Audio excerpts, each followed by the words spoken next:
Ukraine has been reverberating right across Europe, particularly in the eastern Baltic states, which until independence in 1991 formed part of what was then the Soviet Union.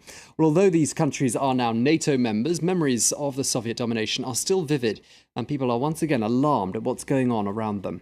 A France 24 team reports now from the Latvian capital of Riga.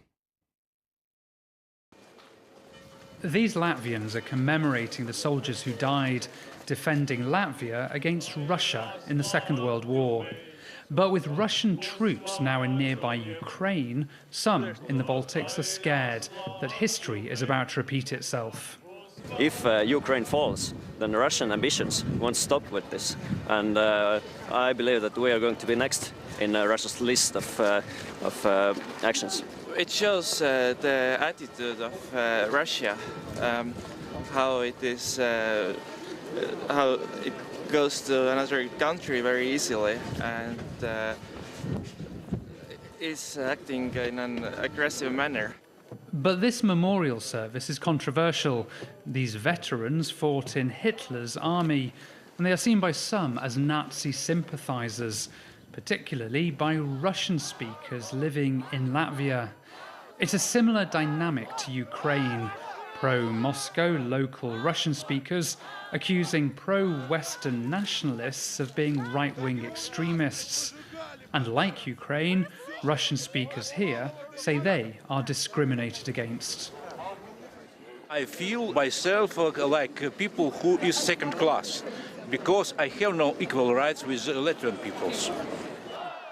Alexandra has lived his whole life in Latvia, but when the Soviet Union collapsed in 1991, like many Russians, he was not automatically made a Latvian citizen. So he lost his job with Riga City Council, and today is classed as a non-citizen without the right to vote. We want equal rights for our languages. We want equal rights in social and economic rights. It is all.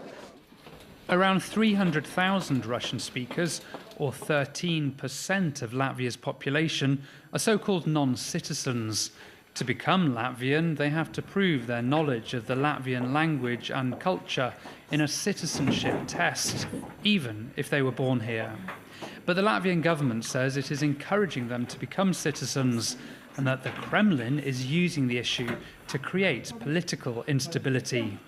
It's a massive propaganda, massive information campaign, even warfare, not only here, and not only using Russian-speaking media, but also using other channels.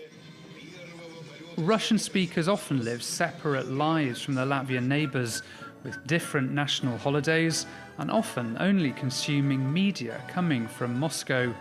So there's a fear that the Kremlin could encourage Latvia's predominantly Russian-speaking border regions to follow Crimea's example and join Russia. The situation when so many people are heavily relying on the Russian news sources, it means that actually Russia have instrument to change their minds if they would like to. Diverging views about who is to blame for the Ukraine crisis are creating an ever greater rift in Latvian society. Until now, Russian speakers have mainly lived together peacefully with ethnic Latvians. But if the conflict in Ukraine gets worse, that relationship could turn frosty.